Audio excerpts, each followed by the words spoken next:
I'd like to welcome you along tonight to start with. We'll make a start.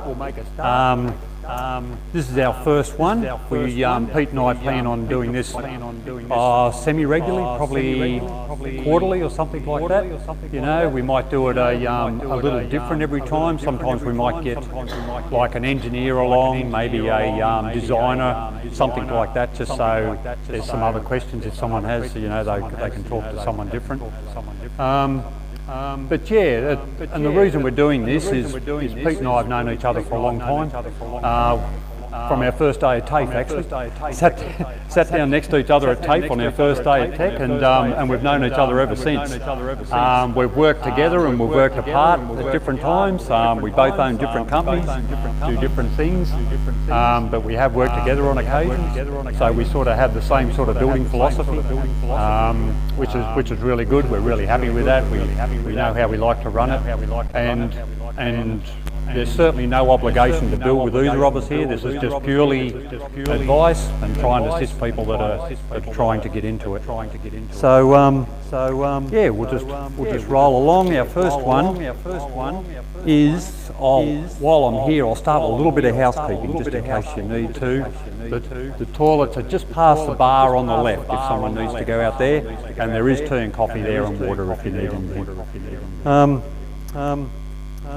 And as I said, no obligation. So I just want to make that clear. We're not here to pressure anyone into doing anything. It's just purely to assist people, is all.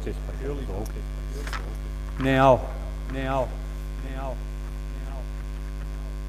with our next one, what we do want to say is this is just Pete and I's perspective on this. This is how we tend to run our processes. This is how we do it. Every builder will be a little different. So they might build a different way. So they might have a bit of a different process. There are a number of different ways of doing it. Some builders will be design and construct. Some won't do that. Some will want people to come with them with plans.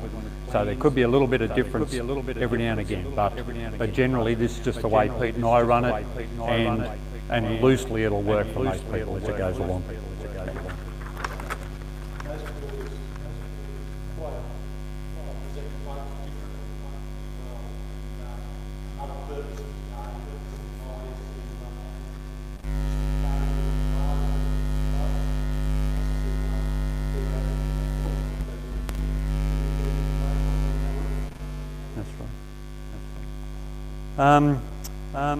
Some of the comments here are just some of the things that Pete and I get reasonably regularly. You know, people will say to us, I don't know where to start, you know, I'm worried about getting it wrong, we're nervous about cost blowouts, all that sort of stuff. This is some of the things that have led us to this, because people turn up and not sure where they're going with things, you know. So we thought if we can assist a little bit at the front end, so they know what the processes are, it just makes them a bit easier. Some of the things we're going to cover tonight, and like I said, it'll just be pretty basic all the way through. We will be here for questions if you've got something else. But we'll touch a little bit on finance, our choosing blocks of land, you know, designers, if you go that way. The estimating process, how we do that, what's in the contract. Geotech classifications, which is to do with your land, renovations versus new builds, and we roll through there. So they're just some of the things we'll be touching on tonight. With finances, most of that's done obviously before you get to the builder, but it's always good to start there. You know, you want to know how much you've got to spend before you get to the builder. The best thing when you turn up to a builder is to be able to give them a budget. Say, this is what we've got to build with, and then from there they've got an idea of what you can give to. You know, like there's no use turning up and saying, oh, we're not sure, or we want a 6-bedroom home which can only afford a 4-bedroom, or we can afford twice as much. So you always want to say, you know, what will it cost, can I afford it, that sort of stuff. And just as in the dark there, as you'll see, do not sign any documentation prior to getting your finance approved. Don't go in and sign a contract with a builder without having approval from the bank first. But that's always a good one to start. If you've got to go to the bank, get your price, go to the builder and say, this is what I've got to deal with. It'll flow a lot easier from there to start with.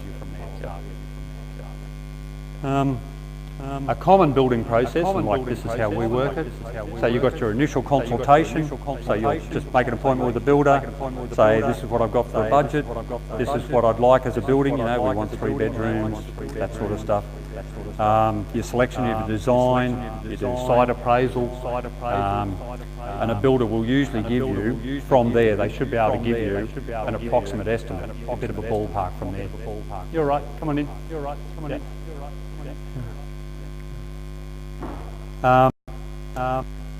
From there, you'll get probably a preliminary agreement a builder will ask for at that point. You know, now that will cover things like soil tests, contour surveys, you know, concept drawings if you require them, that sort of thing.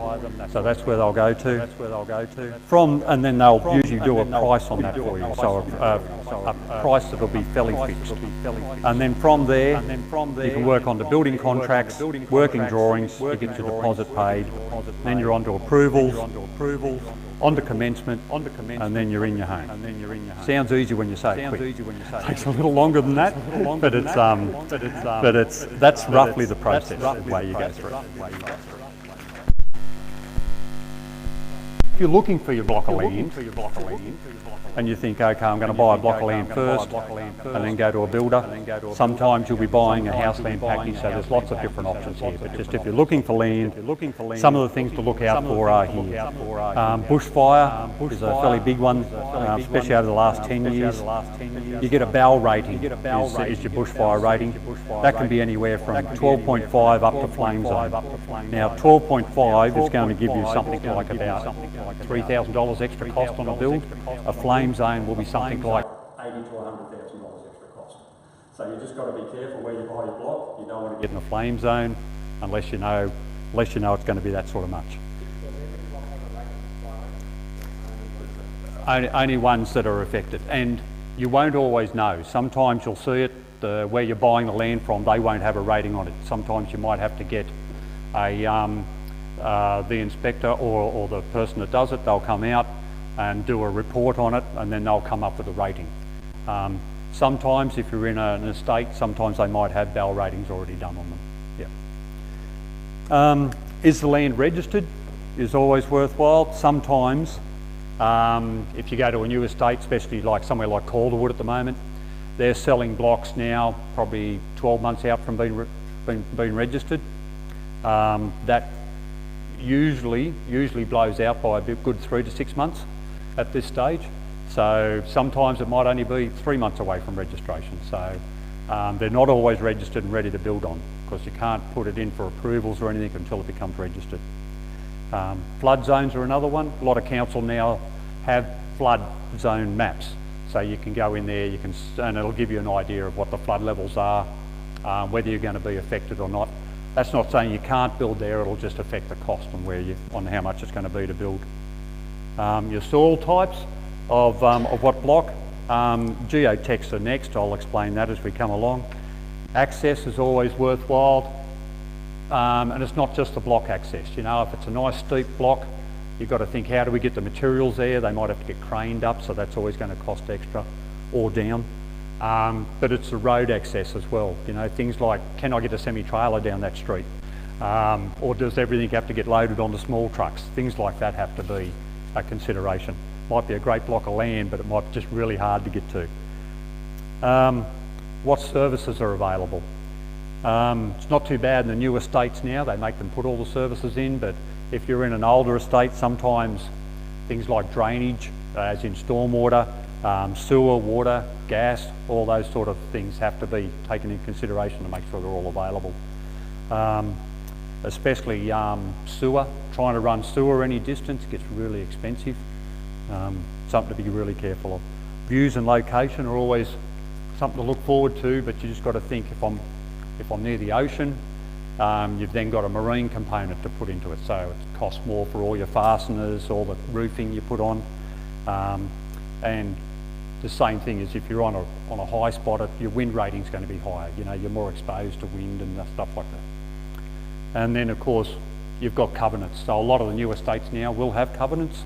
You know, you've got to build, like if you go to Tullambar, they've got covenants there. You've got to be 2.7 ceilings, a steeper pitch roof, a certain type of veranda, vertically aligned windows, so it's very covenant driven in that estate. Some are very lax, some will have a lot of covenants. Yep. This is the geotech. So this classes your block and your soil.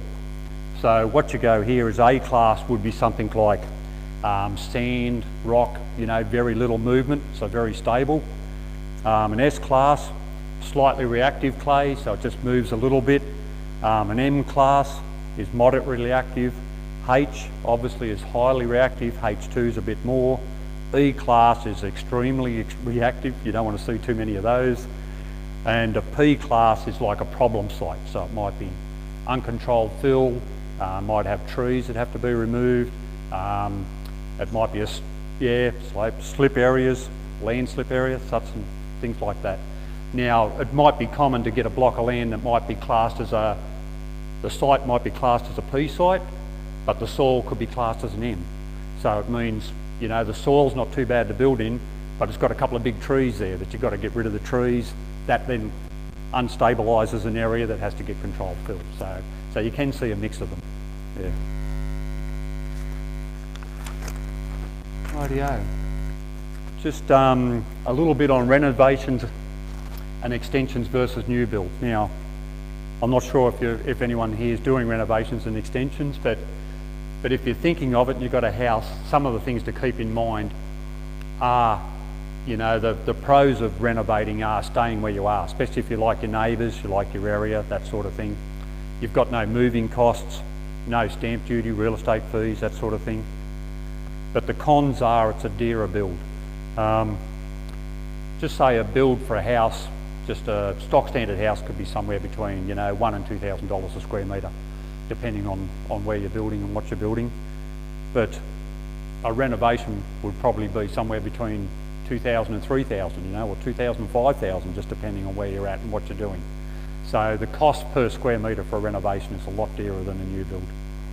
And of course you've got things like unforeseen costs. You might need to move out while it's all happening, so you've got the rental on top of that.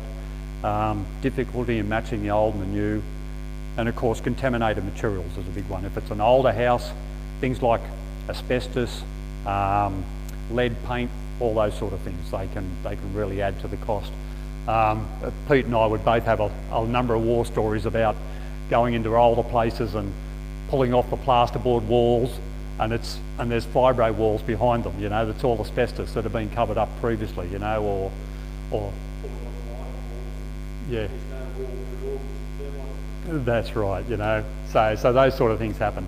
We've done some where we've demolished the back veranda, and from 20 years ago, the reno before, all the fibro had been stuck in the ground under the veranda, and then once it's in the ground, then it becomes friable, and that's probably $12,000 to $15,000 to move that out, and that's just a cost that the owners have to wear, unfortunately, because no one knew about it beforehand. And then you look at new builds, cheaper to build per square metre, less maintenance usually, it's modern, safer materials, you get some grants at the moment for all those sort of things, and usually less variations, a renovation, every time you do something there's a variation, nothing surer, like something doesn't line up, the electricals are no good and need redoing. And of course the cons for new builds are, your moving costs, real estate and stamp duty costs, moving friends, neighbours, that sort of stuff, So it's a bit of a comparison of where you're at with those.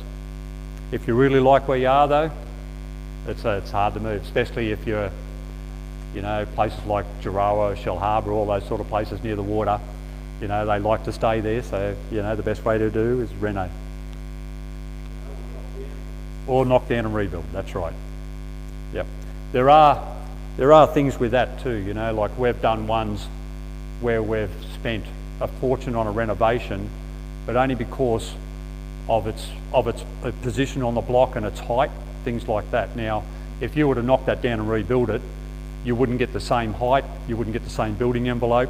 So if you do a renovation, they can keep it. It would have been the same price to knock it down and build new, but you just wouldn't get the same considerations. That's why sometimes some people reno as well. Yeah. With designers, if you're going to organise your own designer, there are differences. So you've got a draftsman. Now, draftsmen tend to do minimal details, but they're generally very affordable, is a way to go there. Building designers, they're not qualified architects obviously, but they tend to offer more creative details, and they usually have a better understanding of like practical construction techniques, things like that. Architects, they're usually very detailed drawings, but their fees are a lot higher. You know, they give you lots and lots of drawings, lots of details. They might detail up every room, or especially the wet areas in the kitchens. You know, you might get every elevation in those rooms detailed, you know, so you can imagine you've got to pay for that on the way through. So the costs are a lot higher. It's worthwhile noting though, what we tend to find is they tend to come over budget a lot. So if you go to a designer or an architect, you tell them your budget, they'll design up something, and then you come to the builder and they say, oh, how much to build this? And it's over budget, you know, and then all of a sudden you've got to start again, you know. So it's just something to be careful of. You just got to make sure they're building in your budget. And this is a bit of an extreme case, but I did quote one down at Euroa. They went to an architect with a budget of 600,000, and then I know a couple of the other builders that quoted come back at $2 million. That's where they were at, you know. So those plans just got scrapped and started again. Yeah, but that's a lot of money they've spent on a set of plans. So you just got to be careful sometimes that they don't over budget. Many builders, of course, a lot of builders will have a drafter or a designer that they deal with all the time. So sometimes you can just go to your builder and they'll organise the plans for you. The builder then knows what your budget is, talks to the designer, tells them what they've got to do, say, you know, this is what we've got to do, this is the budget we've got to be in, and away you go from there.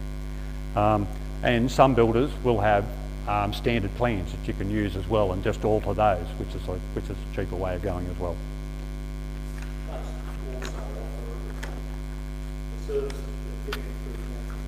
Yeah. Yeah.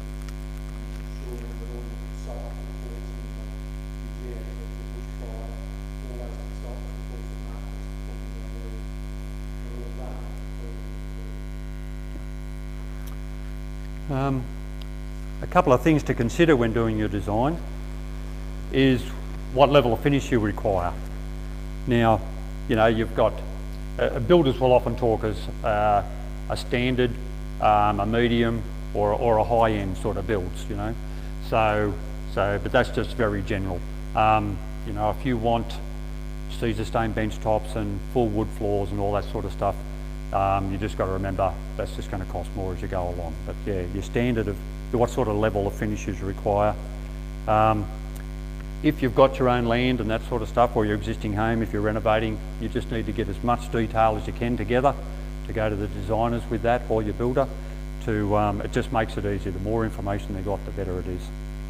Make a bit of a wish list.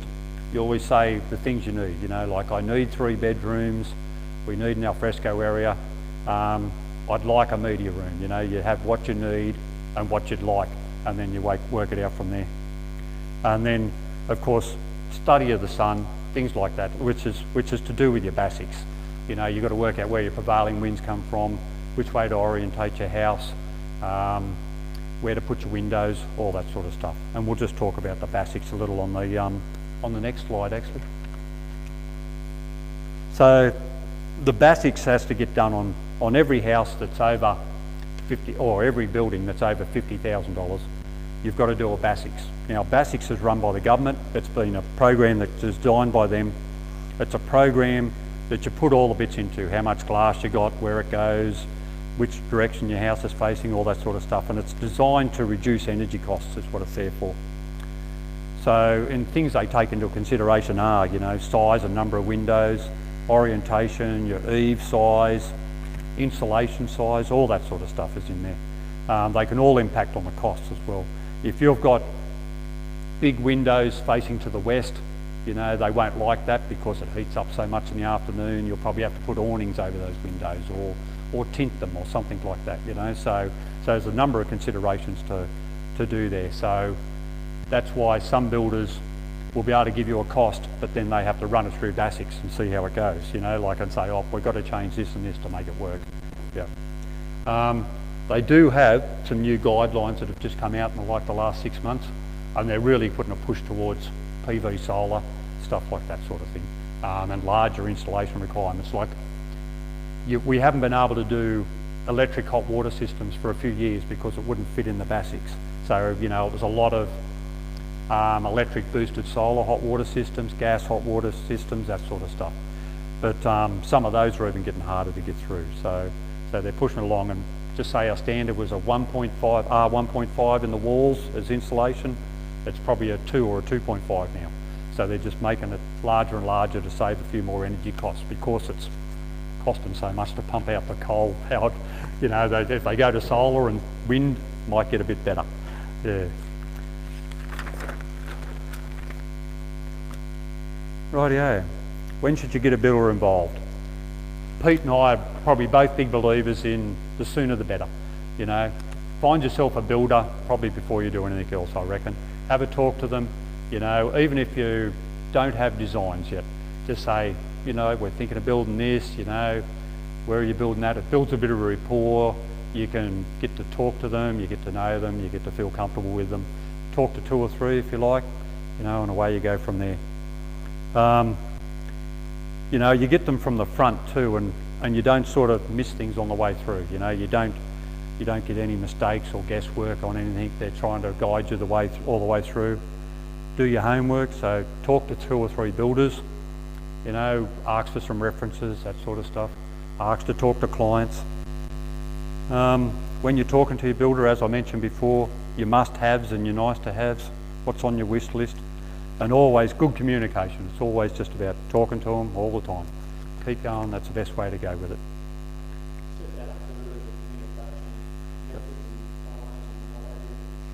Just so you're all aware of you get a procedure in place. Yeah. Yep. On the next one there, this is, and like I said, this is just how Pete and I run it a lot. You often do a ballpark estimate. Now, ballpark's just very basic pricing. Doesn't cost you anything usually. So, you know, if you go along and say, look, we've got a house we want to build here, or I've got a set of plans, even if you've got a set and you come along to a builder, you say, you know, what would this be? And generally a builder would be able to give you a fairly close ballpark, just even effectively off the top of his head. You know, if he's built enough of them, he'd be able to say, yeah, look, we've done one like that, it's about this sort of price. So without costing anything, you know roughly where you're at to start with, you know. So it's always a good way to go. Have a talk to them. And like I said, even if you're thinking of renovating, you have a talk to them, say, I'm thinking of doing a couple of rooms out the back, you know, a bathroom, a kitchen, you know, and they'll come up with a price of, you know, 150, 180, 200, something like that, just to give you an idea. Whereas a fixed price quotation, there's a lot more detail in that. So it's detailed pricing. They'll usually run a list of inclusions, and this will be the price that usually goes to contract. So, you know, if you need to know what it's costing, you've got to get enough detail in there, and then they'll be able to price it. That's the way to do it. It's pretty common for builders to charge for quotes now, especially when it's a fairly detailed one, but you'll find that quote, charge for that quote will be in amongst your preliminary agreement. So if you've got a preliminary agreement that says, okay, the builder's going to organise a contour survey for you, a dial before you dig, get a 149 certificate, all the bits and pieces you need for your block of land, they'll probably have a price in there that'll probably say, you know, a few $100s for the fixed price contract. So they set that up as well. So that's usually in there. Some may be a bit different. If you've come in with already a set of plans that are already approved for council and ready to go, and they say, and you just ask for a fixed price contract, he might just say, yeah, just $500 or something like that to do that fixed price contract. You know, some builders don't charge, some people do still. It's moving a little bit more towards the charging now. I've noticed more and more builders are doing that now. Yeah. In our case, the fee we charge doesn't really, it's not an indication of anything else. Yeah. It's a normal fee. And both of our cases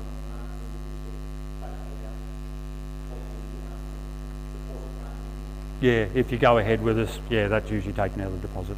Yep. Yep.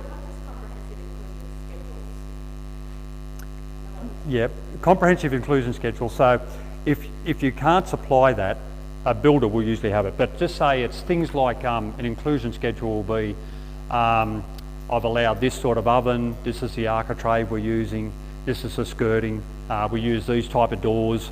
So it's like the schedule of all the items you use in the house. So if you don't know that, a builder will usually have his standard inclusions, you know. So they will tend to have one. But if you're coming in and you've got your own place designed, you might say, I want 90 mil, I want 90 mil colonial skirtings, you know, the architraves have got to be this, the windows have got to be cedar timber windows, double hungs, you know, so it's just a schedule of all the items so that you can price it exactly. Yeah. Yeah, you let them know that, and then they can include that in the price, and that way your price is going to be a lot more accurate. Yeah. If you don't, a lot of builders would probably PC a lot of items, you know, and I'll let you know what PCs and stuff are in a minute, like prime costs and stuff. But they would just put a lot of allowances in, you know, say, okay, I've allowed $1,000 for an oven. But the trouble with that is, the next builder might only allow $200 for an oven, you know, so it's hard to get that price right. Whereas if you've got an exact item, you know what they're pricing. Yeah.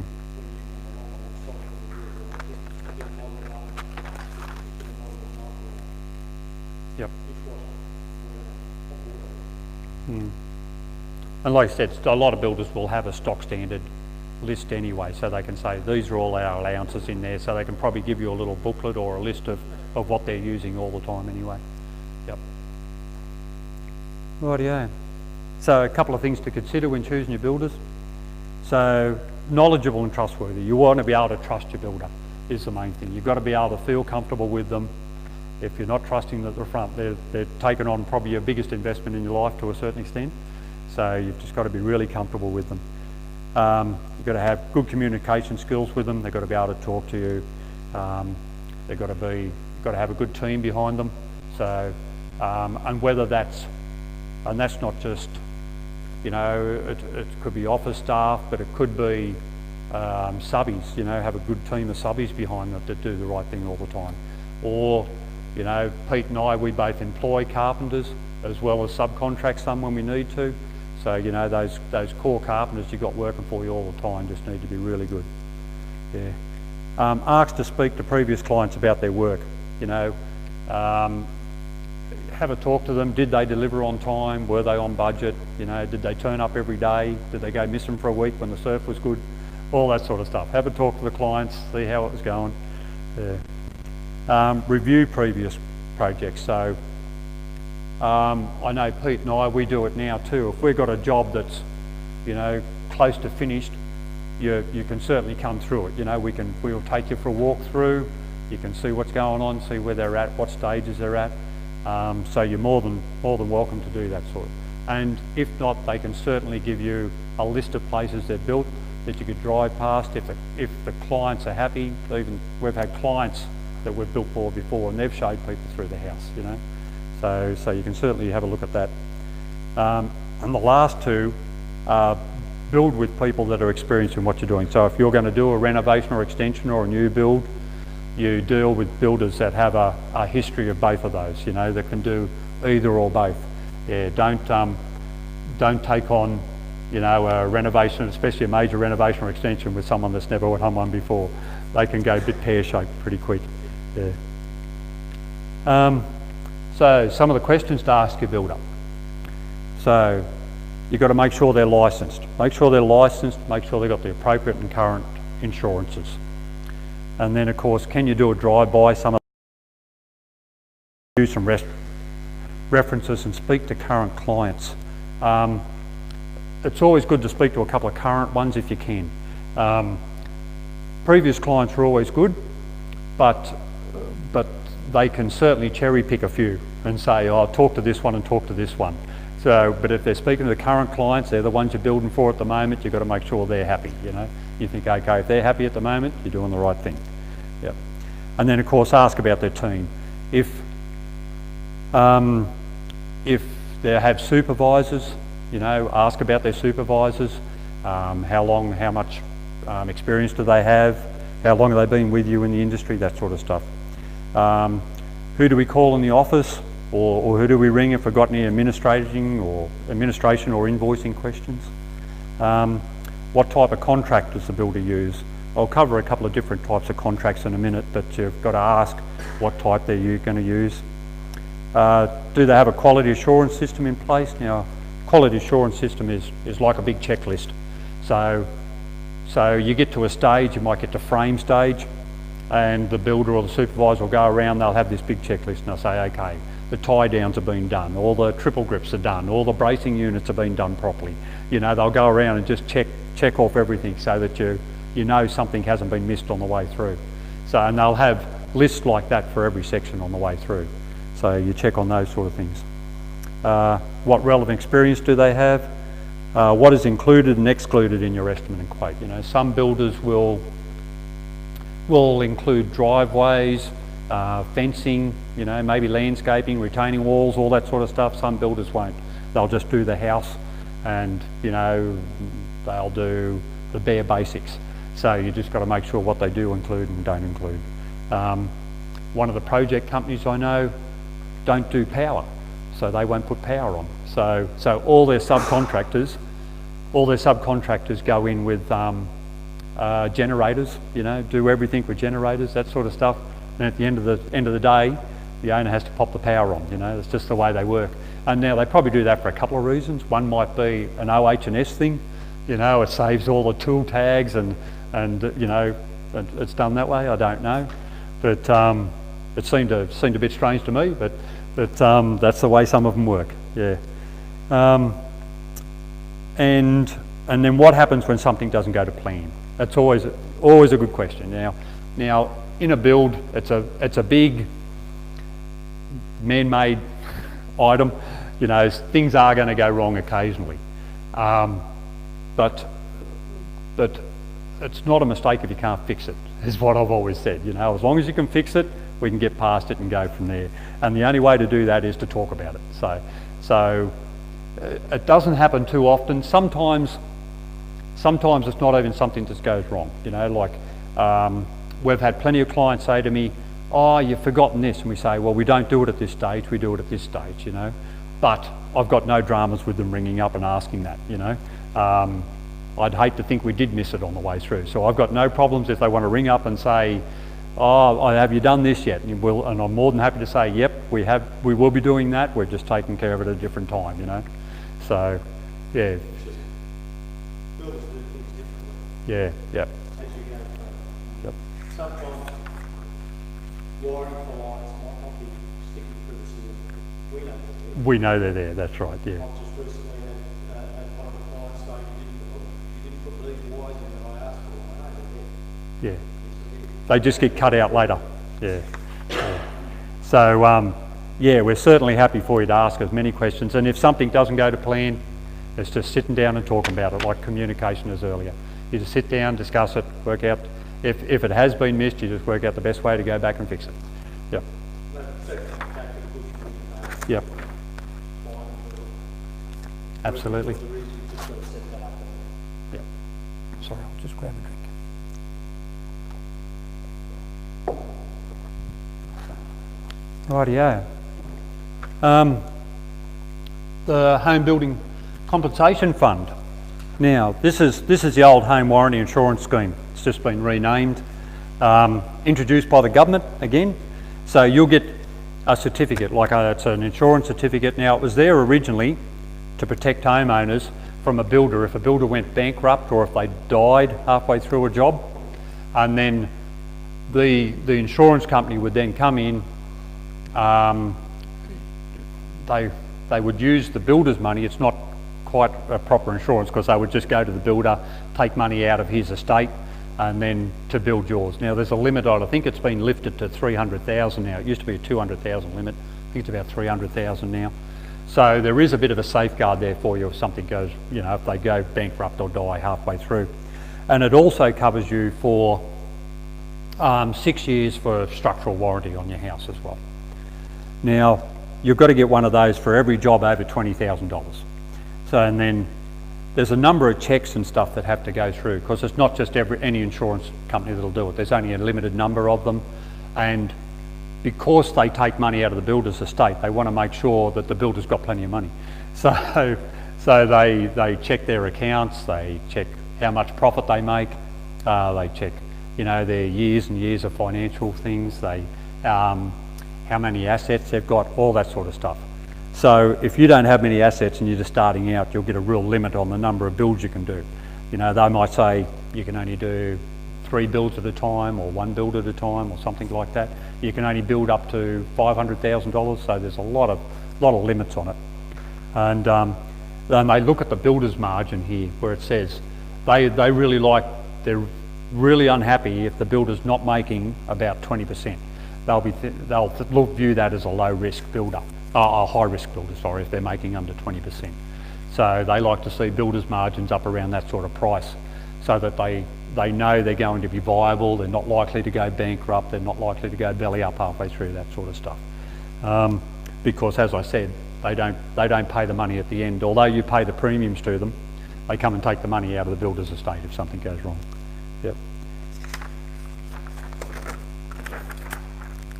And as we were saying, this is just warning signs that they go into. Sorry, I've gone one too soon. Low profit builders are high risk for them. Sorry, Pete, I went too soon.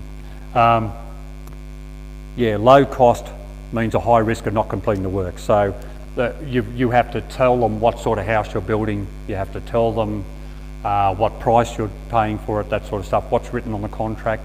So then if they look at that and think that cost isn't matching up with that house, you know, they get a bit jumpy. So it's an interesting way that they do it. And they've had 2 or 3 goes at it. They've done it with insurance companies, then the government took it on, and they change it reasonably regular. Unfortunately, New South Wales has got one of the worst schemes. Queensland has a very good one that seems to work very well. New South Wales doesn't work very well at all. Yeah.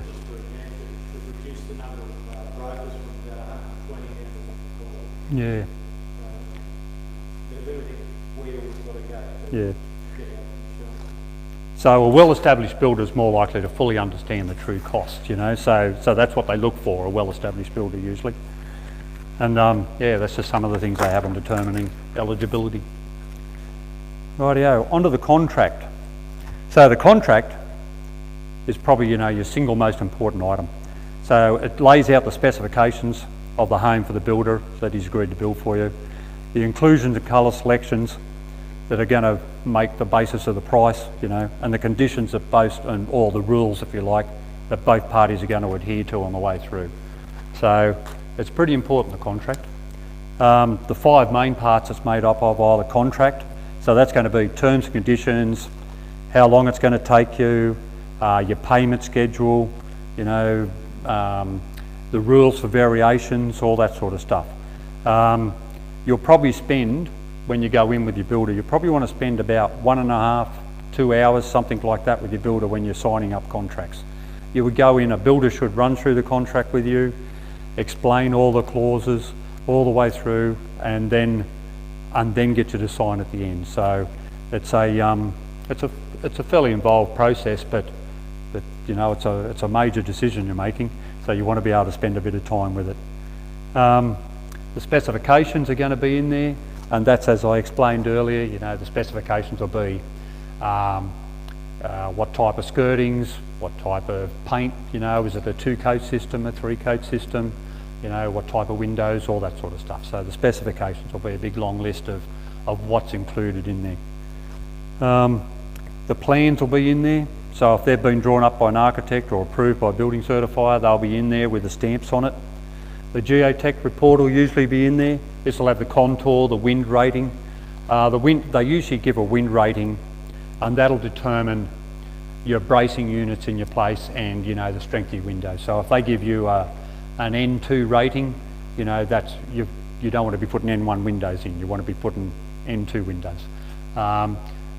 Pete's probably the same as me. We probably do a minimum of an N3 around this area all the time.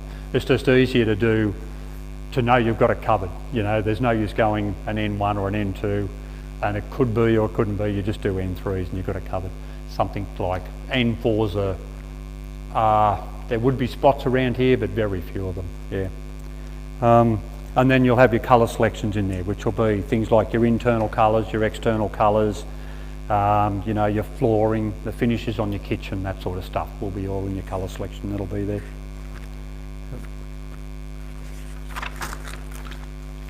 Now these are other things that might be in your contract. So there'll be the insurance that we talked about a little earlier.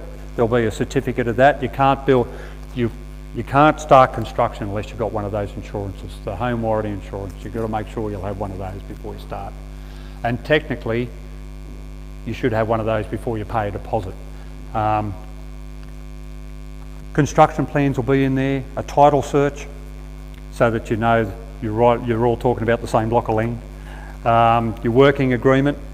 A working agreement for us is we tend to have an agreement with clients just to say, when it's under construction, we're happy for you to walk through, but you've got to do it with one of our representatives, so you don't go on site yourself, that sort of stuff.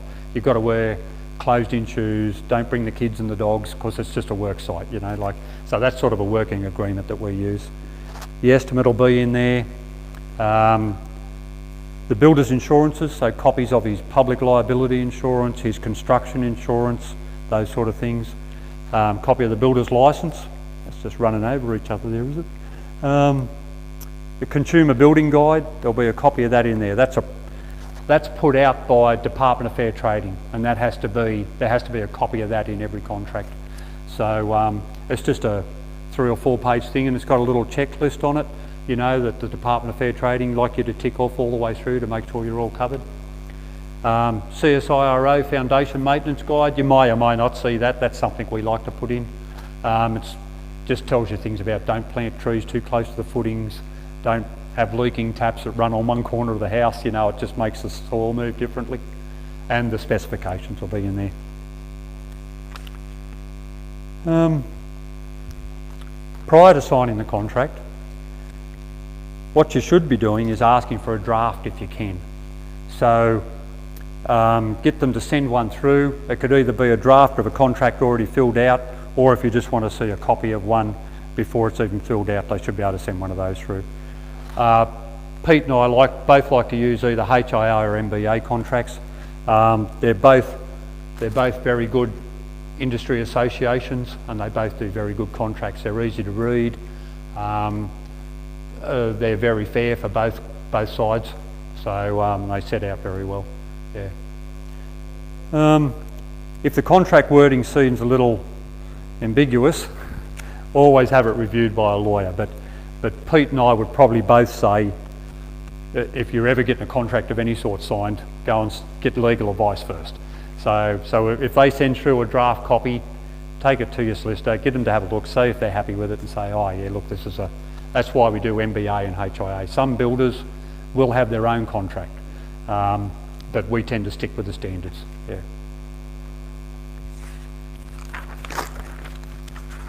And then these would be the most popular types of contracts. One's a fixed price contract.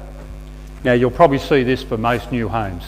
So it's fixed price subject to a couple of conditions, which will be things like, you know, what the soil's like, you might hit rock or something like that. Like I said, it's probably one of the more common one. And then if there are increases in subcontractor or material costs through the cost of that build, the builder will wear that, you know, because it's a fixed price to you. So you don't have any, unless they've got something in there about, you know, rise and fall and that, but we haven't put that in years. That tends to be more of a commercial type thing. A cost plus contract, on the other hand, is a bit different. The builder will give you a bit of a ballpark and say, this is going to be around, you know, just say 200,000. And then what you do is you pay for all materials and labours plus a percentage. So, you know, if whatever invoices come through, there'll be stuff from the, you know, the electrician, the plumber, all those invoices will go in there. And then there'll be the labour that they've done. They should give you a labour sheet, so of what days their carpenters were there and working. They would then, you know, take the GST off that. They would then put the profit on it. They would then put the GST right on the end, and your margin would be in there. And a margin for that would be typically 20%. Sometimes it might be a little less. Some builders might go 15 at a cost plus, but generally around 20 is what you'll see. Now, the reason for that is it's mostly to do with a lot of extension and renos would build that way, only because either people don't know what they're going to do, like they're going to start, but they haven't made up their mind on what the floor coverings are going to be, whether they want aircon or not, what you're going to find on the way through. You're not sure, you know, like I said, as Pete said earlier, if it's been eaten out by termites, if it's got a lot of rot in it. Yeah, if there's a lot of unknowns, that's the way a lot of those costs. We tend to do, you know, half of our extensions and renos are probably done on a cost plus, but you've just got to be careful with them. The cost can blow out. People get a little excited when the builders are there and let's do this and let's do this, but the builder should be keeping you up to date with that all the way through. But it's got there about you can remove the incentive for the builder to get the best value, but in saying that, most builders would have their own suppliers, their own subbies that they would use all the time. So they're not going to go out and do something else. They would use the ones they would use. They get good prices. So I don't really think that's too much of an incentive not to do it, but it's a matter of keeping on top of the cost all the way through. They should be giving you regular updates. If we do them, we probably do them monthly, and you get a sheet. You get a copy of all the invoices as well, so you get the whole lot there. So there's a lot of administration work in a cost plus contract. Yeah. Rightio. So schedule of payments. So this is like your progress payment schedule that you'll find in your contract. So this will be, some of this might get a little wordy on the next few pages maybe, but it's sort of just trying to, the wording might be as it says in the contract, but we'll try and simplify it on the way through. So your schedule of payments is a list of payments due as construction stages are reached. So as you get to slab stage, as you get to frame stage, you'll probably have a roof on stage, a lock-up stage. So as they go, there would be payments scheduled right at the front of the contract of how much there will be. And it'll usually be in a percentage amount. You know, your deposit might be 10%, slab down might be 15 or 20%, you know, frame might be another 20%, it will work along like that. What you want to do, most builders will not be asking more than 60% before lock-up. So if they've got it heavily loaded at the front, you want to think, oh, that's a lot of money going out early, you know, but shouldn't be more than that. You'll probably be about 50, 55 or so lock-up. Some finance institutions may request their own payment schedules. Some banks are a bit funny like that. Sometimes you can change to meet them if they're only asking 5% here or there. It's just the way they set up. Sometimes if they're asking big changes, most builders know what payments they need at what stages. So sometimes they just stick to their guns and the bank will usually run with that if you push hard enough. So it's a bit funny. Most of them are all right. There's just a couple of them. A couple of the building societies are like that. Yeah, want their own payment schedule. Yeah. Rightio. How much time will it take to build? Now, this is pretty straightforward. There'll be a clause in your contract. So depending on the size of your build, what the slope's like, all that sort of stuff, that'll depend on how many days it will take to build. The days will be written in there, but they'll be working days. So it'll be a total number of working days, won't include weekends, public holidays, that sort of stuff. And it usually starts from commencement. So when they start excavating, it'll start from there, and then they'll calculate from there, and that'll give you your handover date. Yeah. And then of course, you know, there might be a couple of, it'll be subject to variations, but I'll run through that a little later with the variations. Rightio, a couple of things you'll need to provide your builder before you start. So there'll be proof of ownership of the land. You know, that'll be a rates notice, a little letter, something like that. Now, that's fairly obvious, especially in new estates. You know, you get into new estates, all the blocks look the same. You know, you want to make sure the owner's got the proof of the land and they've got the right, you know, DP number, the right lot number written down, that sort of stuff. You know, you want to make sure you've seen proof of what the lot number is, so it hasn't been written somewhere or got confused somewhere, and all of a sudden you're building on the wrong block of land. And it has happened. It has happened. Luckily, not by either of us, but it has happened. I know of people it's happened to. Proof of funding. So you'll always have to supply like that you can pay for it. So generally it'll be a letter of approval from the bank, something like that. Some builder, if you're funding it yourself, some builders may ask for a security account. Now that'll be a joint account that'll be set up between both. And what'll happen is they tend to put the money in for the next progress payment. So that's sitting there, so you know that money's secure for the next one. And then when you're both happy that that stage has been reached, you'll both sign it. The money will go out, then you put the money in for the next progress payment, and away it goes from there. Yep. So sometimes it's up to the owners to remove the trees or any buildings, that sort of stuff, if it needs clearing beforehand. But you know, sometimes the builder will quote that in. You know, if you're say to him, can you knock out the trees, can you knock that down, that'll all be in his price, but you just got to check on who's doing that. And of course, yeah, those documents don't arrive, the builder's not obligated to start. So yeah, they're just a couple of things that there's a little bit of homework for the owner at the end on signing. Rightio, site possession and access. We're running pretty good there. This is pretty straightforward. Like I said, a little wordy here, but these words have been taken pretty well straight out of the contract. That's why it's a little wordy, but in simple terms, it means you've got to give us access. I know it's a funny thing to say in a contract, but they push it hard, you know. The owners have to give the builder access, so they can't have lock gates. They can't say to them, oh, you can't work Tuesdays and Thursdays or something like that, you know, like they have to give them full access so they can get stuck into it and get it done, yeah. And although it says that, it's a bit strange, yeah, I know, but it seems like an obvious thing, but it's in every contract. The top one there is mainly, you know, provide all weather access. That would be mainly rural areas, you know, if we're building on rural ones, the owner puts a road in to make sure the concrete trucks don't get bogged, anything like that. That's what that's mainly to do with.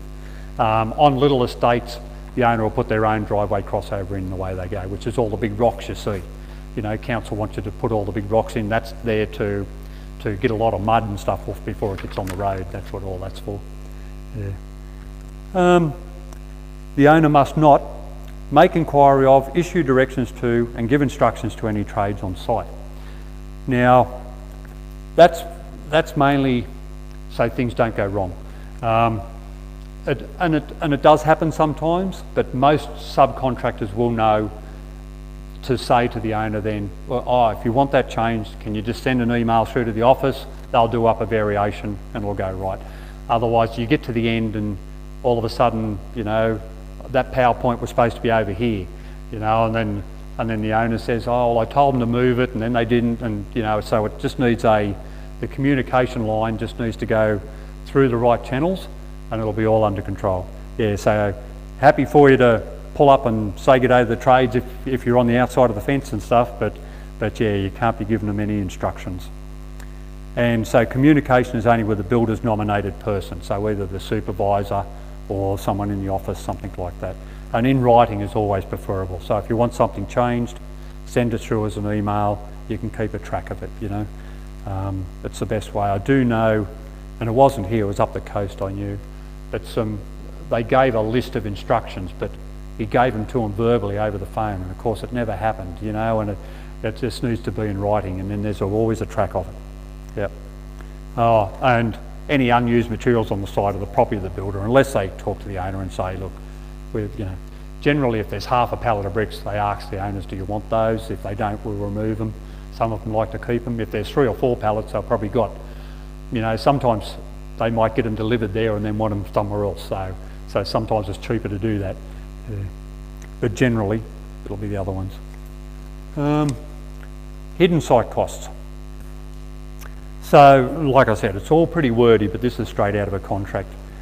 But generally, if either party believes the surface or subsurface may affect the building works, the owner may retain consultants. So if you get in there and you find rock, if you've done a geotech and the geotech says, oh, we're an M-class soil, something like that, but halfway through you're thinking this is a bit crumbly on this corner, because they'll only do 2 or 3 boreholes when they do a geotech. Sometimes only 1 if that's all they can reach, you know. But the other end of the block might be something totally different. So when you're building there, you've just got to be careful, and you've got to think, okay, this is a bit crumblier. You'll get an engineer to have a look at it, and then he'll say, okay, I want you to beef this up with steel, and then that would be a variation that we would then tell people about. Or rock is found, you know. Rock, you could find rock on one corner of a block and not on another. You know, it happens sometimes, and you hit there, and then you just got to hopefully thump that out pretty easy with a hammer. You know, get in there with a big excavator and bang it out. But sometimes it's good to find rock, sometimes it's not, just depending where you are, you know.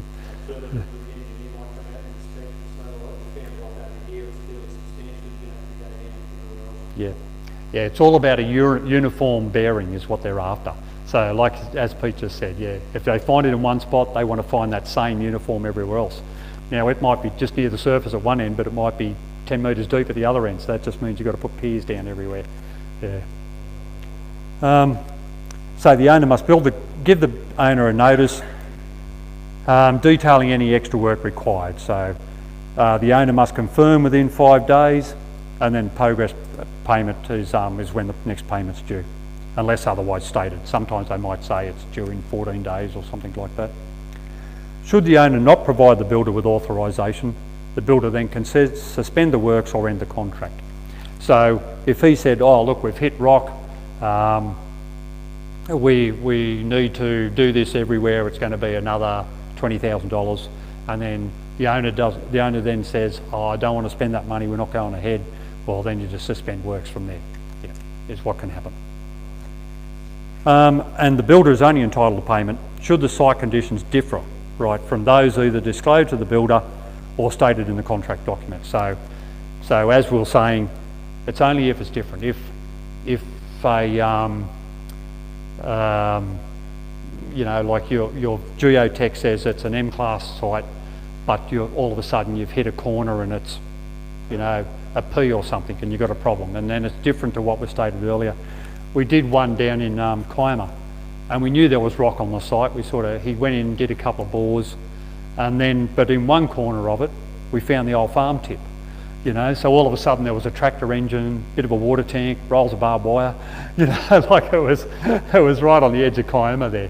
And yeah, the old farm tip was there, so that was an interesting little thing, you know. You had to pull all that out of the ground and then peer down past it and then go from there.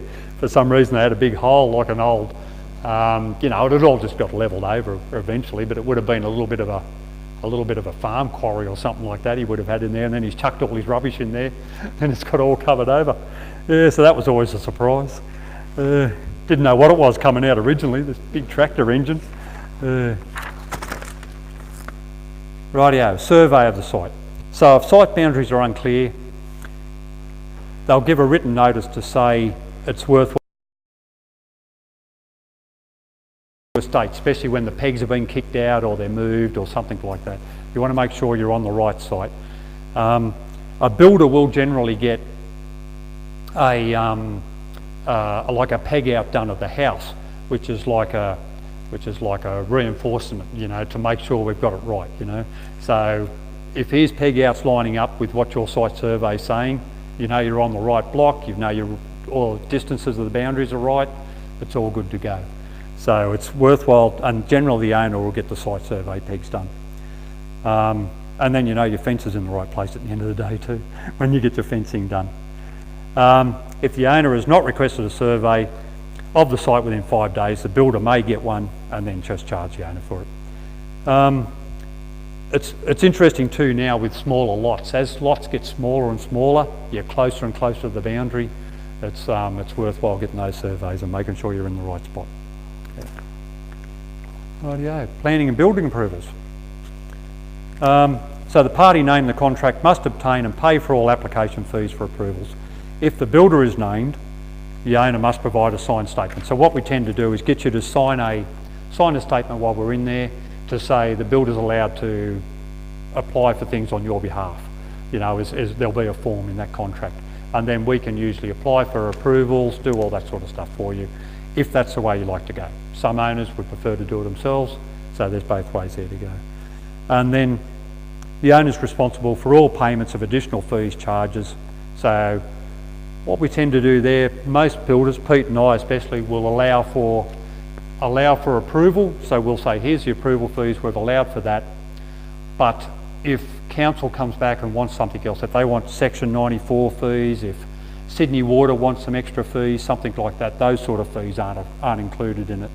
And also if it comes back as on the conditions of approval from council, and they say, you know, they might have something in there to say, we want this moved to here, or we want a bit of screening, we think you're overlooking the neighbour's place, we've got to put a bit of screening in, there'll be something else to go in there. Yeah. But generally, it's the basic fees are allowed, but not all the extra fees that come along, because you don't know what they're going to be, is the reason for that. And of course, if some of those things do come through, like Sydney Water, if they say you're building too close to the sewer main, we want you to concrete encase it or something like that, well, we'll let you know what the variation's going to be on that if we have to do it. Rightio, prime cost and provisional sum. So just as a definition of prime cost, so a PC item, you'll often see that listed, PC item. It's a prime cost, it's a fixture or fitting that has not been selected at the time of contract. So by a fixture or fitting, they're talking, you know, your sink, your tap, your oven, range hood, that sort of stuff. If you don't know what that's going to be, a builder could put a price against it and say, okay, I've allowed $1,000 for an oven. And then when the time comes, he will then say to you, have you chosen an oven yet? And then, you know, just say the oven comes at $800, well, he'll take $200 back off it. Or if it comes in at $1,200, you'll owe him another $200.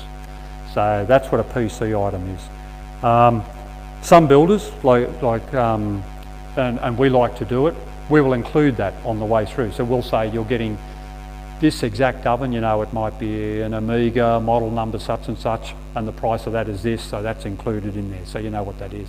And some people will pick all their PCs prior to it, and then you don't have those adjustments of prices because you've already chosen them. And that goes on about, you know, they'll give you 5 days for a request of what we know and that sort of stuff. A provisional sum, on the other hand, is an estimate to carry out a particular work that cannot be given a definite amount. Now that would be something like piering. You know, you go in there and you think, okay, generally we might have 70 lineal metres of piering, so they would allow 70 metres. But when you go in there, it might be 80 lineal metres of piering they had to do, so there'll be an extra on that. You know, so it's a provisional sum, same as removing spoil. Some builders may say they won't put a cost down to remove spoil at all. They say that's the owners, up to the owners to do that. Some builders will say, I'll put a provisional sum in of $10,000 to remove all the spoil if it's a big cut, you know, and then they'll charge that, they'll work out what the cost is, and then it might be only $8,000 to remove it, or it might be, you know, $12,000 to remove it. So you've just got that adjustment at that point. So it's a provisional amount of work that's just unsure, because you're not sure how many cubic metres are going to pile up as you get it out, you know. Yeah. That's right, you know, like there's a number of things, yeah. Yep. How hard it is to get out, how easy, that sort of stuff. So you just put estimates in against those. So that's what a PC and a PS sum are. So when you see those, like I said, it's best to have as few of those in your price as possible, because the fewer there are, the less surprises you'll have at the end as you go through. Yep. We've got the progress payments. So the owner must pay the stated deposit on the day that the contract is signed by the owner and warranty insurance is in force. So when you got your deposit, you sign your contract, you get your warranty insurance, and you're off and running from there. You pay the full price. We tend to, at contract signing, we tend to do a preliminary agreement for half of the deposit, but it's called a preliminary agreement, and that lets us have enough funds then to do the approvals, to do the warranty insurance, all that sort of stuff. And then when all that comes through, we charge the other half, and then that makes up the deposit. So there's a couple of different ways for that to work. the builder must give a written claim for a progress payment for the completion of each stage, stating, now it sounds a bit, amount claimed and not claimed for the stage substantially completed. The amount claimed and not claimed. It's a funny way to word it, but effectively it'll be the amount of the progress payment, less any adjustments. You know, if you've got any PC adjustments, there'll be less those adjustments. Then there'll be the amount of the variations, if there's any variations, and the sum of all those, and that's what that progress payment will be. Plus, you know, and your stage is already named on your contract of whatever it is. But it just means it'll be whatever that stage is, plus your couple of adjustments. It's just a while that they love to word it hard. I tell you, they don't make it clear. Rightio, variations and extensions of time. So variations is something that's going to be, you know, you might walk in and say, look, I'd like another TV point in here, I'd like another couple of lights, that sort of stuff. That's what a variation's going to be. And then you write into us and the builder will respond, especially first of all whether it can be done or not. Sometimes you might ask for a variation but we're already too far past that stage to be able to do it. And then if it can be done, he'll supply your cost for that variation. If you agree with it, you sign it, send it back, and then the builder will invoice you and complete the variation, is how that works. So it's pretty simple. He's under no obligation to take on the variation. Most times they would, but it's only if, generally they wouldn't if we've gone past it or it's too hard at that point, you know, or it's going to cost a fair bit to go back to try and do it, you know. That would be the reason they'd mostly say no, but generally they would take on the variations there. Variations will usually include an administration fee as well. There's a bit of work in them, you've got to do up the quote for them, you've got to advise all the trades that are involved that things have to change, so there could be a variation fee involved in that, and that could even be there if you take on the variation or not sometimes, so you just got to check on that. Yep. And the bottom bit there is, didn't show up, there it is, yep. The owner must not withhold consent of any variation if it's required by law. So, you know, if Water Board come in and say, you know, we want these piers to go this deep because you're too close to our mains, you have to go with that variation, there's no choice. Yep. Rightio, extensions of time. So, you're entitled to extension of time, and this is just some of the reasons. So, you know, if you're on the way through and you get, you know, a variation or request, that can slow it up, because sometimes, especially if you're close to where you want to be with that variation, you've just got to stop work and wait until you get the variation sorted and then go from there. A natural disaster, obviously, or a flood or a fire. Adverse weather, things like rain, wind, heat, that sort of stuff. Industrial dispute, adjoining neighbours might have a dispute, you've just got to stop work until it's sorted out.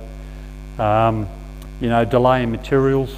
You know, if you've chosen some materials but they're going to take a while to get there, they're still on the boat from China or something, you've got to wait for them. Or, you know, if you need some sort of report to keep going. So they're all reasons why extensions of time could be there. And then, so what they've got to do if they've got one, the builder gives you a notification within 10 days of becoming aware of the cause of extension, and they'll list what it is and how long it's going to take. And then if the owner wishes to dispute that, if they think, oh, you know, it only rained for 1 day, you know, I think it should only be 1 day, they write back and say why. Sometimes with rain it's hard,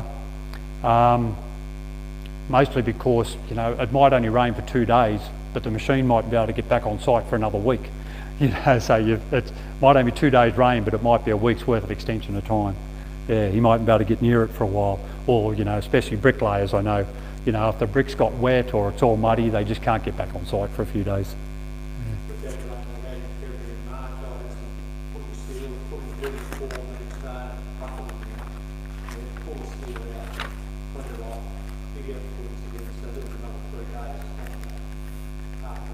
Yeah, yeah.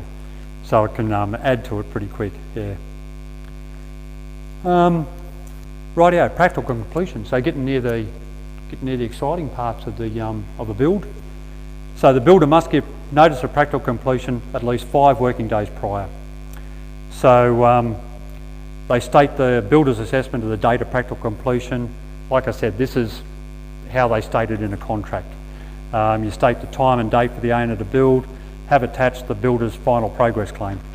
So what we tend to do, like simplified, a practical completion is, we usually meet you there when we've hit practical completion but not yet ready to hand over. We would get you on site. So a week or two beforehand, we get you out on site, have a walk through the place, make sure you're happy with everything. There might be a couple of little things you've noticed and you take care of it from there. And then, so you already know it's at practical completion. Then the builder will finish off the remaining items, you know, the final cleans, gets the occupation certificate, tidies everything up.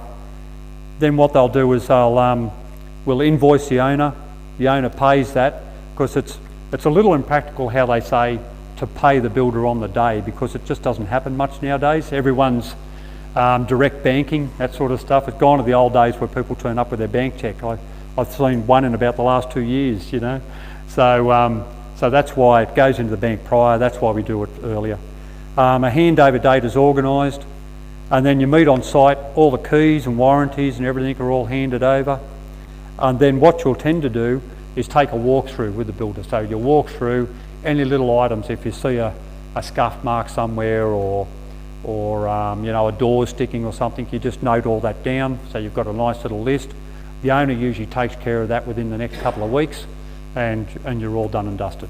So it's a pretty simplified. Like I said, as it says in the contract, it's a little rigid, but we tend to get you in prior to that, a couple of weeks prior to finishing, so you can have a good walk through it, make sure you're happy with everything, and then we go from there. Yep. So if the owner gives the builder's notice, the builder must carry out any work required to reach practical completion. But like I said, we would have it at practical completion when we do the walkthrough. If the builder does not agree, a written notice of rejection. It's a bit strange because practical completion, you know, we tend to get an occupation certificate when you're ready. So once you've got an occupation certificate, you know it's a practical completion. You know it's all been done, because he won't issue that certificate if it's not at that point. Yeah. And then if the owner does not pay the amount of final progress claim or give the builder notice, the amount is deemed to be a debt due. The date of completion is the contract is deemed the final date. So it's just getting a bit wordy there about if you've got a bit of a dispute about when practical completion hits, but it's pretty straightforward really. It's not as hard as it's making out there. Upon the owner's payment, the builder must give over the keys, certificates, warranties and other documents. We would give out a box. We have a little box that usually got things like, you know, your colour selection would be in there, the list of all the trades that worked on the job. So you would have the plumbers' names, the floorers, the painters, all those sort of lists would be there. We would have cleaning instructions, you know, you would have care instructions for things like glass and tiles and all that sort of stuff.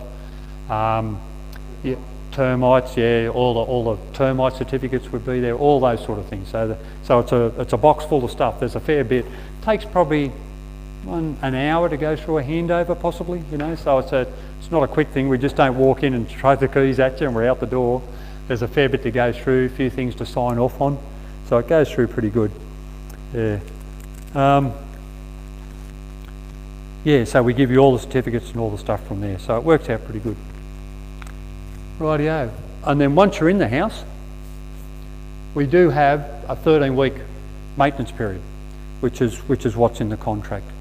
Now, they call it a defects liability period, but it's things from handover date for that 3 months. If it's things like, you know, you've got all of a sudden it's really dry when we hand the place over, it might, you know, the next month it might rain and all your doors might start sticking, you know, and start swelling a little bit, or your handles might start playing up for some reason or other, or, you know, there'll be a numerous little things that could happen, you know. All you do is make a list of all those items. If it's something important, of course, you ring up straight away. You know, if your hot waters give up the ghost for some reason, pipes burst or something like that, you ring up about that straight away. Now you either ring the builder or, like I said, you've got a list of trades there. If it's something important like your lights are flickering or something, call the electrician straight away and he'll get out there and check it out. but let the builders know as well, and they can chase him up and make sure it's happened. But if it's all just little minor items, you just keep a list of them. At the end of 13 weeks, generally you'll be sent a reminder to say your 13 weeks period's nearly up, you know, send your list in, but if not, just send it in. And then what'll happen is we tend to send out, like the supervisor will turn up and run through all those items with you. You know, he'll say, oh yeah, this item here and this item here, and he'll take a heap of notes. Then we'll come back and we'll write a report on that. You know, we might write back and say, oh yeah, the door, we'll have the carpenter call around to do that. The toilet's making a noise when it's flushing, we'll get the plumber to come around and do that. You know, so we'll give you a little report on what's going to happen. Then we'll organise all the trades, usually about 2 to 3 weeks. You'll start hearing from all the trades and they'll make appointments with you and come in and take care of all those items, is how that works. And that's usually, 14 days maybe, sometimes a little longer. Just depends how if sometimes it's a day, you know, if they're working nice and close by, they'll be around pretty quick. Just to clarify that, Yep. you've got 13 weeks, as an only got 13 weeks to report the defects, but they have to be fixed within that 13 weeks as well? No. You give once you give the notice at 13 weeks, it's just got to get. You know, generally, we would fix it within 2 or 3 weeks after that. After we've gone back and done the report, it doesn't have to get fixed in that time, but it'll be fixed in a few weeks after. So if they're not even, if you wait, say 12 weeks and 6 days, Yeah. send the report in, Yeah. do them after that. Oh yeah, absolutely. Yeah. As you see Yep. something, Yep. you're living in a place now, you tend to pick up the items here. Yeah, you'll notice them on all. Yeah. Many times the building goes through it, get shopping centre blind or something. You do. See something that often. Yeah. So, and like most builders wouldn't be, you know, if you forget for a couple of weeks and all of a sudden it's 14 weeks, they're not going to hold, you know, they'll be happy to still have a look at that. We're always happy to have a look at that. We get calls from people a year later sometimes, you know, oh, I've got such and such, you know, and they just forget what time it is, you know. They say, you know, it was a year ago we were there. Is that right? You know, like, so it gets away on you. But we're, you know, if it's, you know, we try to keep it as close as possible, but if it's 14 weeks or 15 weeks, we're not going to quibble over that, Yep. And generally, that's a run through of how it goes. That's a basic rundown of from go to woe of a build. If anyone's got any questions, we're certainly happy to answer them now. Pete and I we're here till 9 o'clock, so if you want to talk to us after, that's fine. Your little handover book there, so even if you wanted to ring us later, if you think up something tomorrow or next week or whatever, Pete and I's details are both there. More than happy for you to give us a call and have a talk to us on the back page. I think our details are. And there is a little feedback form in there. If you could fill that out, because this is our first one, we tend to do a few regular ones. If you could give us a little bit of info on your feedback form there, it'll help us just refine it. You know, if there's something you think we should have had in there, or something like that, we're more than happy to take suggestions all the way through. And like I said, if anyone's got any questions, we're happy to answer them now as well.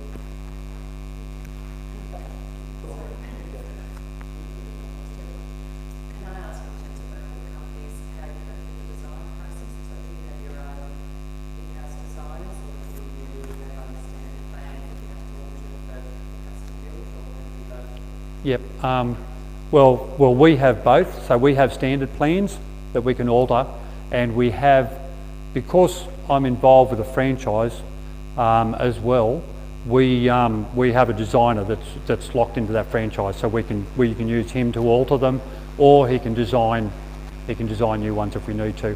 And then we also have a local designer that we use for really custom made stuff. So if it's something really custom, because they need to work a bit closer with clients, we use a local draftsperson. I tend to do custom mainly. I don't come on furniture or anything. Build it myself, and so I've got access to architects or draftsmen, building designers, and I use a couple of those to design for me.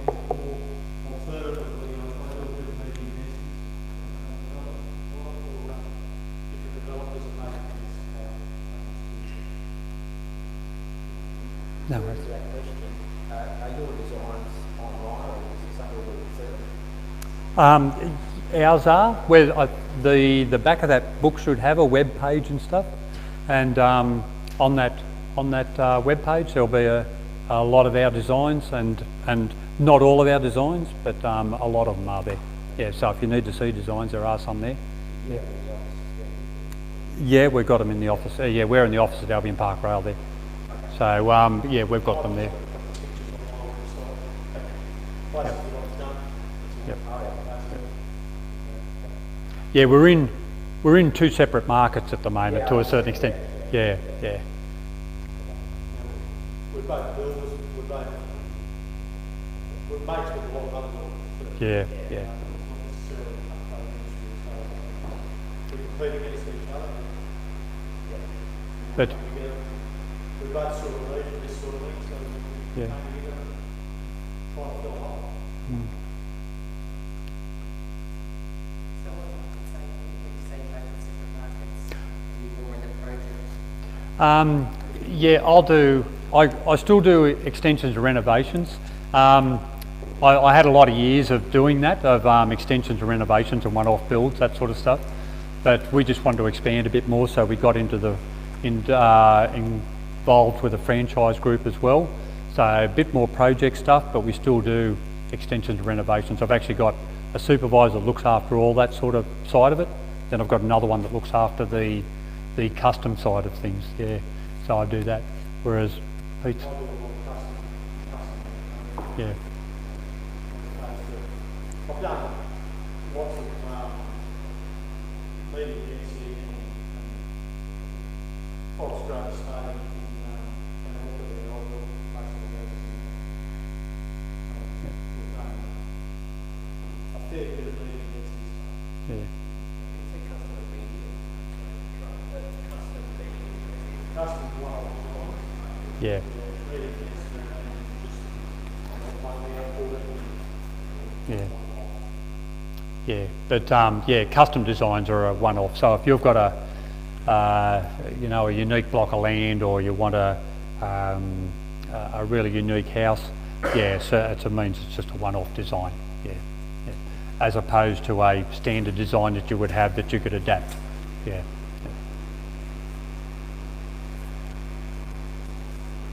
No other questions? Not about. You're You're right. We can get a cup of tea and have a talk about them if you like. Yeah. No, you're right. You're right. Okay, if you've got a block of land Yep. and you've got a floor, a block, most land have a floor. Yeah. What is the maximum land floor you have that dictates you can't have a single story home, otherwise you've got to do engineering design it, raise it, or Yeah. So either a cut and fill or lift it up or something. is there a limit? Obviously something. Yeah. Look, we're doing one at Narrawali at the moment, and it's a single level home, but the fall on that block would be 5 metres or so, but it's all up on bearers and joists, you know, so it's not a slab on ground. Yeah, if it's a slab on ground, you'd probably be looking, 2 metres, 4 maybe, metre cut and fill maybe. Yeah, so something like that to get it. Yeah, probably be the most. Otherwise, it starts getting into too big of drop edge beams, too big of retaining walls at the other end. And that's the floor over the plan of the house, not O- over the house plan. Yep, yep. design, and all shape around it before or something like that. Yeah, yeah, yep, yeah, yeah. It does get something like 600 cut and fill, metre cut and fill would be. Yeah, yeah. I have seen bigger, but they do get a bit ugly. I've some of the larger Protec companies will only do slab on ground. That's all they do. They won't do bearers and joists. They won't do anything else. Some of the larger ones, some do, but some don't. So consequently, they'll start to put slab on grounds on blocks that probably shouldn't be cut and filled and slabbed on ground, because that's the only option they'll do. You would think if that was I'd be thinking to myself, if that was our block, I'd probably start moving to bearers and joists, would be a better option.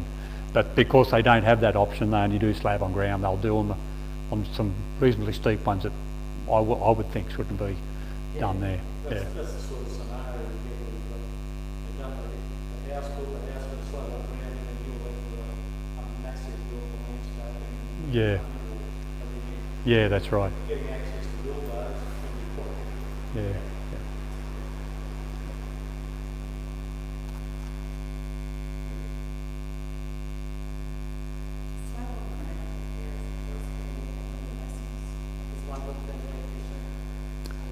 Yeah, slab on ground's more thermally efficient. Yeah, so that tends to work better. You can insulate them well, like bearers and joists, but it does take a little bit more. Yeah, they do like them because they hold the heat. You know, they heat up during the day. The slab will hold the heat. So if you're doing a sustainable living house, they'd nearly always go a slab on ground.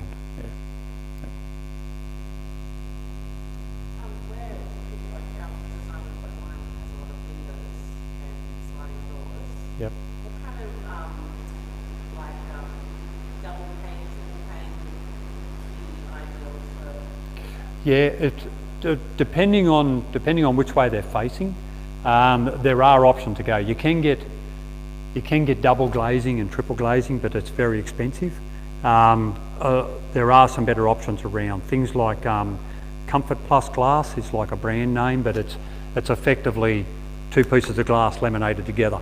And generally you can get your ratings out of stuff like that without going to the extra cost of having double glazed. Yeah, so Smart Glass and stuff like that it's called, and Comfort Plus. Yeah, so it tends to. Yeah, it's a lot more economical. You can get your ratings out of it, and it helps. It still helps with thermal and helps with noise as well, but just saves you the cost of double glazing. And look, double glazing's great if you can afford it. Pop it in, it's great, you know, but it's just so expensive in Australia, whereas if you were in Europe, you know, that's all they use, you know, but it's made everywhere. But just here, it's just, you can still get it, but it's just a bit expensive here. Yeah, no, it goes well. Yeah, it's strong. It's because it's two pieces laminated together. Yeah, it's even stronger than normal glass, yeah. So no, it goes really well. Yeah, we've used it a number of times, and you can get it tinted too. So if you had some big windows facing west, you can actually put a tint in it. So they put a film in the middle, and then they laminate it together, and that film would be, you know, you can get a grey tint or something like that in it to help reduce the heat coming in on the westerly and stuff. Yeah, so they've got some good options there. They didn't have it when I built my house, unfortunately. I'd be putting that glass in myself. No other questions? I hope you enjoyed the night. All right, you've got one? Yeah. Do you guys build those like you mentioned, like ideally, do you guys work with Yep, we do both of those. It's a bearing joist type arrangement, and we're going from about 300 mil to about 4 metres. Yeah. Fairly slow. And we advertise as sloping site specialists, so we've got no problems with it at all. Yeah, we're doing some big way. We're doing a couple of Jarrah at the moment, and Lake Heights, and where it's all garages underneath and stuff over the top. So yeah, no, it's not a problem for us. Pete and I are probably much the same. We grew up around Kiama, and I think there's only about 2 flat blocks in the whole of Kiama. Everything else is on the side of the hill. So, no. No, but yeah, there's not too many flat ones down there, and Gerringong's the same, and Jarrah, they're all like that.